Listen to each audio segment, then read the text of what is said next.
kasih. Pertama-tama perkenalkan, nama saya Kamila Kamaleng, jurusan Sosiologi Universitas Nusa Cendana Kupang, dengan NIM 1803030129. Di sini saya akan membawakan artikel yang berjudul Akar Korupsi di Provinsi Nusa Tenggara Timur untuk mata kuliah Pendidikan Anti Korupsi.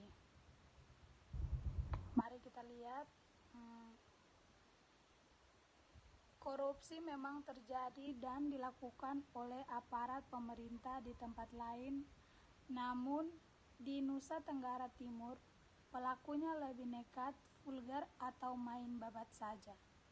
Demikian yang dikatakan Martinus Wasono, Kepala Badan Pengawasan Keuangan dan Pembangunan BPKP Perwakilan Provinsi Nusa Tenggara Timur.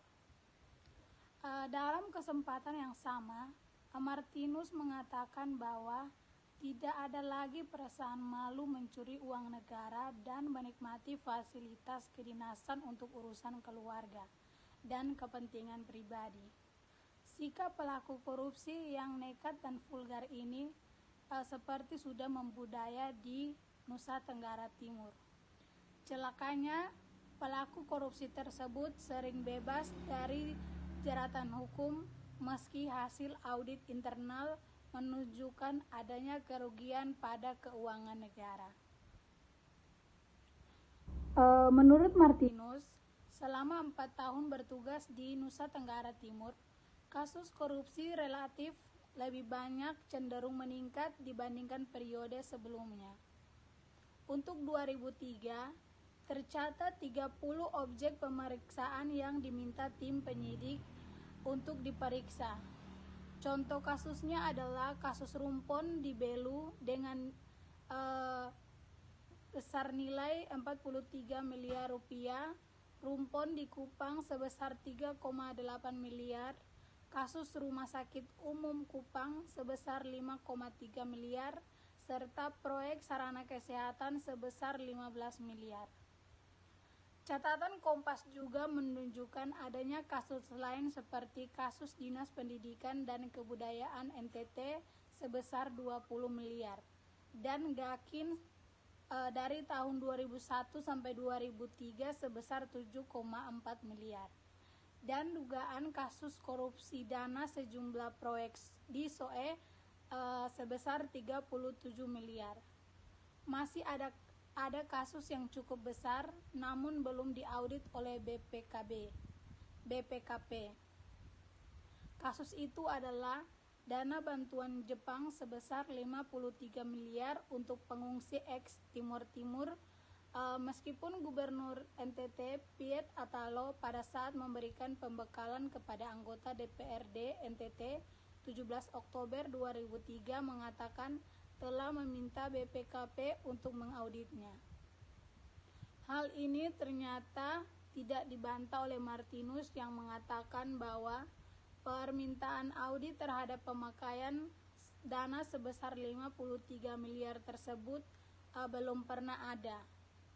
Lebih lanjut, Martinus juga mengaku tidak habis pikir melihat maraknya kasus penyalahgunaan wewenang yang mengakibatkan kerugian pada keuangan negara.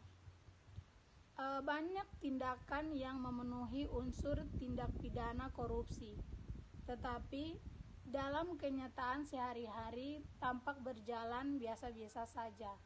Demikian yang dipaparkan oleh Martinus kepada Harian Kompas. Menurut Martinus juga, sebagaimana yang dinyatakan kepada wartawan, budaya korupsi di Nusa Tenggara Timur bisa diberantas jika semua pihak mau bergandengan tangan untuk melakukannya secara bersama-sama. Selagi kondisi kita masih tetap begini, yang selalu terpaut dengan kepentingan sana-sini. Seseorang yang jelas-jelas terbukti bersalah melakukan tindak pidana korupsi pun bisa dihukum bebas oleh majelis hakim. Ini realita penegakan hukum kita di Indonesia yang tidak bisa kita pungkiri, kata Martinus. Seperti yang kita ketahui, korupsi itu sudah terjadi pada masa-masa sebelumnya, bahkan sudah menjadi tradisi bagi bangsa kita. Dan sampai sekarang pun belum ada cara untuk menghilangkan korupsi itu sendiri. Dari penjelasan di atas, kita bisa melihat bahwa akar dari korupsi di Provinsi Nusa Tenggara Timur terjadi karena yang pertama, karena korupsi lebih mementingkan watak personal atau individu. Watak perilaku korup itu memang sepertinya sudah ada dari dulu dan menggerogoti kepribadian bangsa ini. Bahkan, hal itu sudah ada semenjak bangsa ini memproklamasikan dirinya sebagai bangsa Indonesia.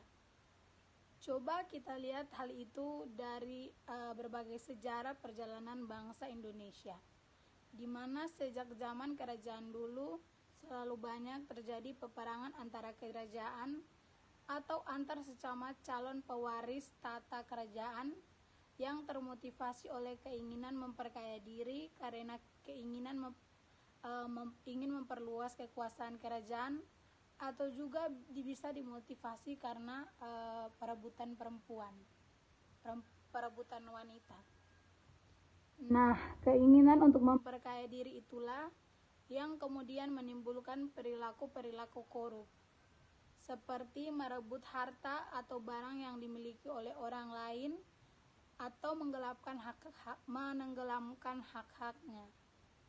Dan watak seperti itu terus berlanjut hingga di era Indonesia modern ini, di mana dari pemerintah ke pemerintahan selalu saja terjadi praktik korupsi yang dilakukan oleh sebagian pejabatnya. Inilah yang kemudian menjadi watak sebagian personal atau individu dari masyarakat kita. Kalau tidak korupsi, kita tidak bisa jadi tokoh politik. Begitulah kira-kira persepsi yang tertanam di benak manusia-manusia Indonesia yang bermasalah atau yang mengalami kelainan mental. Yang kedua, korupsi karena persepsi masyarakat yang salah mengenai pentingnya status sosial. Seperti yang kita lihat, sudah menjadi rahasia bahwa di negara ini banyak pejabat yang kaya raya jauh lebih dihormati daripada orang biasa atau pejabat yang miskin. Dan celakanya, tidak semua pejabat yang kaya raya mendapatkan kekayaannya itu dengan cara-cara yang benar. Tidak sedikit pejabat menjadi kaya raya karena korupsi, dan mereka tahu benar korupsi adalah sebuah lompatan besar untuk menjadi kaya raya mendadak dan dihormati banyak orang. Sepertinya ada pepatah yang melekat di banyak pikiran koruptor seperti yang saya ambil contoh di sini, mencuri sedikit akan menjadikanmu maling, tetapi mencuri banyak akan menjadikanmu kaya raya dan dihormati orang. Oleh karena pemikiran kotor yang seperti inilah, maka orang atau sebagian pejabat yang banyak berlomba-lomba untuk bisa korupsi, hingga mereka bisa menjadi kaya raya, mantri, ketua partai politik, ketua lembaga tinggi negara, dan dihormati masyarakatnya. Sekian video singkat dari saya mengenai akar dari korupsi di Provinsi Nusa Tenggara Timur. Terima kasih.